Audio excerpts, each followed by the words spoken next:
नमस्कार दोस्तों, आपसे कदा विक्टेडा पे स्वागत है। बहुत बड़ी वैकेंसी आप सभी की आ चुकी है। 2000 प्लस वैकेंसी आप सभी की, मेल फीमेल दोनों इसमें शामिल रहेंगे। तो क्या एज क्राइटेरिया होने वाला है, क्या सिलेक्शन प्रोसेस होना है, कौन अप्लाई कर पाएंगे कि नहीं कर पाएंगे, सारी डिटेल आप सभी को एक वीडियो मिलने वाली है। वीडियो अच्छी लगी वीडियो को लाइक करना, चैनल को सब्सक्राइब करना, टेलीग्राम पर जुड़ जाना, वहां पीडीएफ प्रोवाइड करता हूं, इंस्टाग्राम जो फॉलो भी कर सकते हैं। चलते हैं वीडियो को स्टार्ट करते हैं। तो सबसे पहले हम बात करेंगे वैकेंसी कहां पर आई हुई है आप सभी की और कैसे आप सभी को अप्लाई करना है। तो वैकेंसी के बारे में आप सभी को बता दूं मैं जैसा कि वैकेंसी जो आप सभी की आई हुई है, Uttar Pradesh public service commission यानी कि यूपीपीएससी में आप सभी की भर्ती आ चुकी है। यहां पर जो भर्ती का नाम है वो है स्टाफ नर्स की। स्टाफ नर्स है, मेल फीमेल दोनों की सीट है। मेल की भी सीट है और फीमेल की भी सीट है। ठीक है, मेल की सीट थोड़ी सी कम है, फीमेल की थोड़ी ज्यादा है। ठीक है, यहां पर देखिए डेट ऑफ ऑनलाइन एप्लीकेशन यहां पर क्या है आप सभी की 21 अगस्त, यानी कि आप सभी से आज से आप सभी का फॉर्म स्टार्ट हो जाएगा। Last date of submission of online application आप सभी की 21 सितंबर, एक महीने का आप सभी को पूरा 30 दिन का आप सभी को टाइम दिया जा रहा है। यहाँ बोल रहा है last date of receipt of examination fee online in the bank 21 सितंबर यहाँ बोला गया, यानी कि आपके पास अच्छा खासा टाइम है, आप अप्लाई कर सकते हो। एज की यहाँ बात करेंगे तो सबसे पहले मैं आप सभी को बता दूं यहाँ पर कि क्या क्या इसमें होने वाला है। देखिए बहुत बड़ा नोटिस है आप सभी का, इसमें क्या क्या चीजें आप सभी की होने वाली है। आप सभी को ऑनलाइन जाके ओटीआर, देखिए ओटीआर क्या है, वन टाइम रजिस्ट्रेशन है, वो आप सभी को करना होगा। और यूपीएससी में और यूपीपीएससी में हर जगह आजकल यही लागू हो चुका है ओटीआर। ठीक है, और आप सभी का एसएससी में भी वन टाइम रजिस्ट्रेशन आप सभी का स्टार्ट हो चुका है। तो वन टाइम रजिस्ट्रेशन आप सभी को करना है, जिसमें आप सभी को डिटेल वगैरह देनी है। तो सबसे पहले हम बात करेंगे यहाँ पर आप सभी का कि एप्लीकेशन फॉर्म तो भर ही लोगे आप, फीस कितनी लग रही है। देखो फीस यहाँ पर आप सभी की लिखी हुई है, फीस को थोड़ा बड़ा कर देता हूं मैं। जो फीस यहां पर आप सभी की है,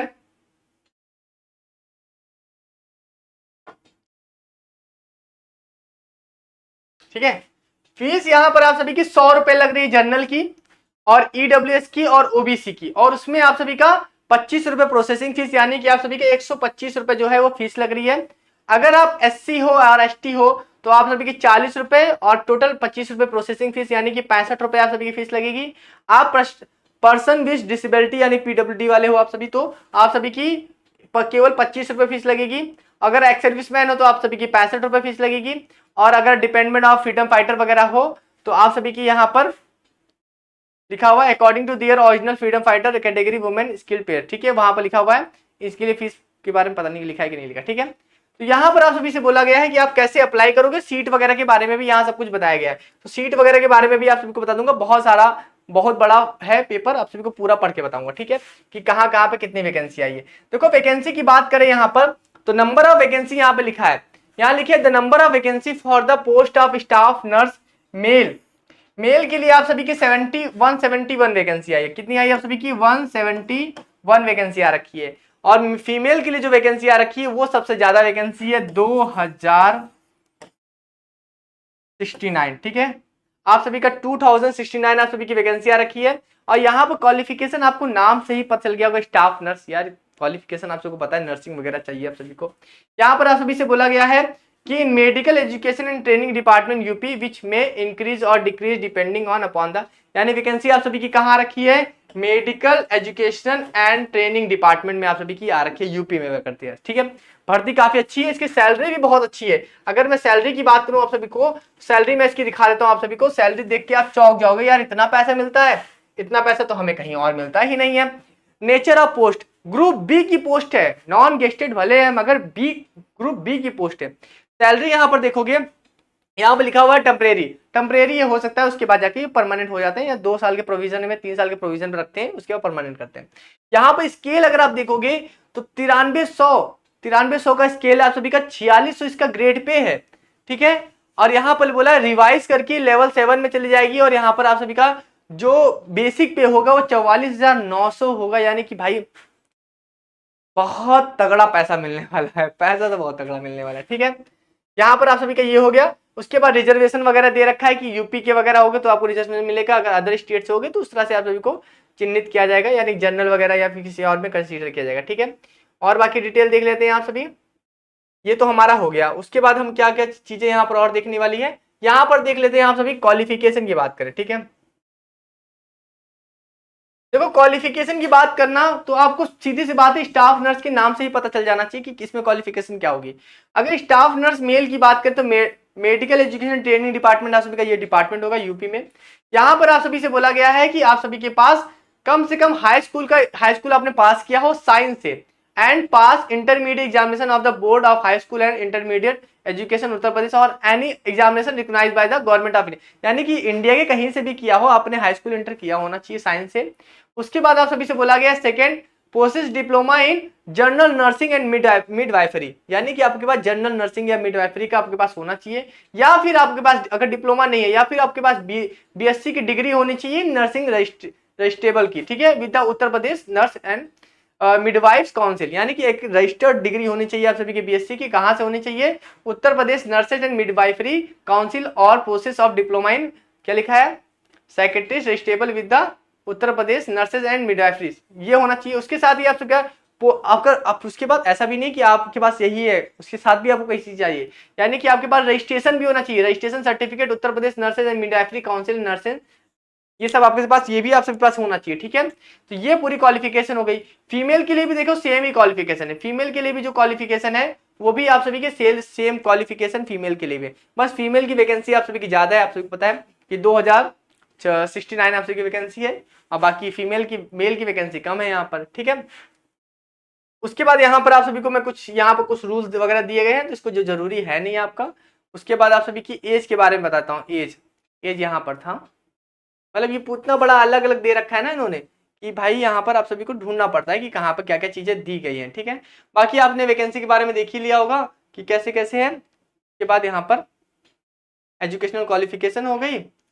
उसके बाद यहाँ पर आप सभी का एज कहाँ पर था, ठीक है। चलो प्रोसीजर देख लेते हैं एग्जामिनेशन का, फिर क्या बता देंगे आप सभी को। देखो यहाँ पर रिक्रूटमेंट का प्रोसेस क्या है आप सभी का, जो पहले आप सभी का प्री होगा, उसके बाद मेंस होगा। प्री में क्या क्या होगा? प्री में आप सभी का देखो, प्री में यहाँ पर बोला procedure of direct recruitment to the post of staff nurse male female will be made in according with the rule 15, जो भी इनका रूल 15 थर्ड होगा। Uttar Pradesh subordinate nursing non gazetted, ये होगा, ठीक है। Selection cell carry 100 mark, 100 number का होगा। द मेरिट लिस्ट, ठीक है, 100 नंबर का आप सभी का पेपर होगा। और जो मेरिट लिस्ट है वो आप सभी की कहां पर किस पे बनेगी? आप सभी की of the candidate shall be prepared in the following manner, यानी कि जो आप सभी का रिटन एग्जामिनेशन होगा उसके आधार पर सभी की मेरिट बनेगी। Written examination shall carry 85 mark का रिटन एग्जामिनेशन होगा। उसके साथ mark to the person who is working as staff nurse on the contract basis in the medical and health service department Uttar Pradesh, यानी अगर कोई कॉन्ट्रैक्ट बेसिस पे कर रहा होगा तो उसको भी कुछ मार्क्स दिए जाएंगे, ठीक है। For the first completed year of service उसको कुछ 3 नंबर दिए जाएंगे आप सभी को।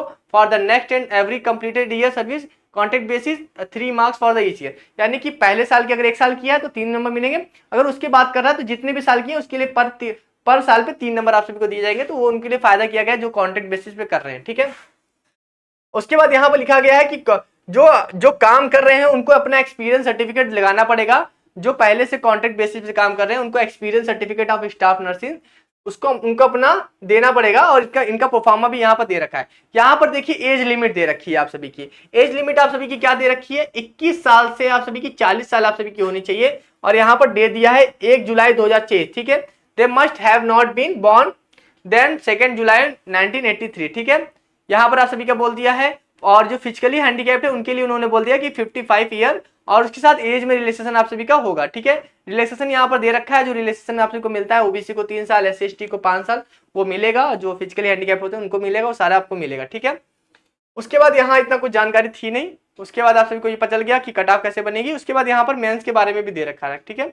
यहाँ पर आप सभी का मेंस के बारे में भी दे रखा है कि कैसे कैसे होगा, सारी चीजें, जनरल इंस्ट्रक्शन वगैरह भी दे रखा है। एक साथ सभी इतना मिक्स कर दिया है ना उन्होंने ना, इस हर चीज आप सभी को दिखा पाना बहुत मुश्किल हो जाता है, ठीक है। उसके बाद ये कुछ आप सभी को परफॉर्मा दे रखे हैं, जो आप सभी को परफॉर्मा दे रखे हैं, जो ऑनलाइन भी आप सभी को देना है, या कुछ आप जो सर्टिफिकेट वगैरह आप सभी को प्रोवाइड करने हैं उसके परफॉर्मा यहाँ पर दे रखे हैं, तो वो परफॉर्मा देख लेना। बाकी यहाँ पर मेंस की भी जानकारी दी गई है। आप सभी कहाँ गई?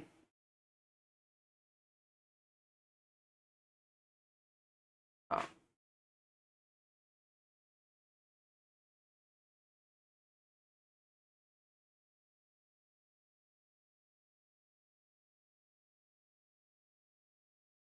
हाँ, यहाँ पर दे रखा है कुछ आप सभी की इंफॉर्मेशन दिखा है। Some information about the staff nurse male female examination 2023 main written examination, जो मेंस होगा आप सभी का, वो लिखा है only such candidate will be admitted to the to the main written examination who are declare successfully in, जो आप सभी का प्री होगा, प्री में जो सक्सेसफुली पास हो जाएंगे उनको किया जाएगा, ठीक है।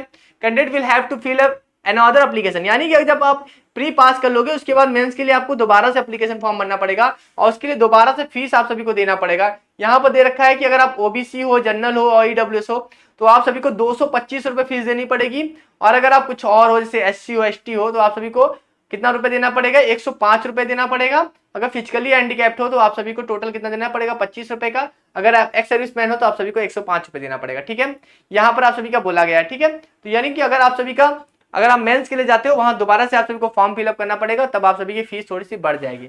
स्टार्टिंग की जो फीस है वो थोड़ी सी कम है, मगर उसके बाद आप स्टार्टिंग फीस 125 रुपए है, और ऐसे फीस देखा जाए तो आप सभी के 225 रुपए हो जाएगी मेंस के लिए, ठीक है। अब मेंस के लिए यहाँ पे इन्होंने बता रखा है पूरा सिलेबस वगैरह सब कुछ दे रखा है। इस नोटिफिकेशन को आप अच्छे से पढ़ लेना। इस नोटिफिकेशन में इन्होंने पूरा नीचे जो है यहाँ पर सिलेबस दे रखा है आप सभी का, ठीक है। यहाँ पर देखिए, यहाँ पर इन्होंने पूरा सिलेबस दे रखा है, मैथ वगैरह क्या क्या पूछा जाएगा यहाँ पर देखिए। यहाँ पर आप सभी का प्री में क्या क्या चीजें आएंगी, plan for the preliminary examination. Pre के लिए जनरल नॉलेज 30 क्वेश्चन होंगे, ऑब्जेक्टिव टाइप का होगा। जनरल हिंदी होगा 20 क्वेश्चन ऑब्जेक्ट टाइप के। मेन सब्जेक्ट नर्सिंग में आप सभी के 120 क्वेश्चन पूछ जाएंगे ऑब्जेक्ट टाइप के। टोटल 170 क्वेश्चन होंगे आप सभी के, 2 घंटे का पेपर होगा और टोटल 85 मार्क का होगा। और इसमें आपको जो कॉन्ट्रैक्ट बेसिस से पहले से काम करें उनको उनके एक्सपीरियंस के हिसाब से 3-3 नंबर मिलेंगे, तो थोड़ा अच्छा ही भी वो पहले से काम भी तो करना है।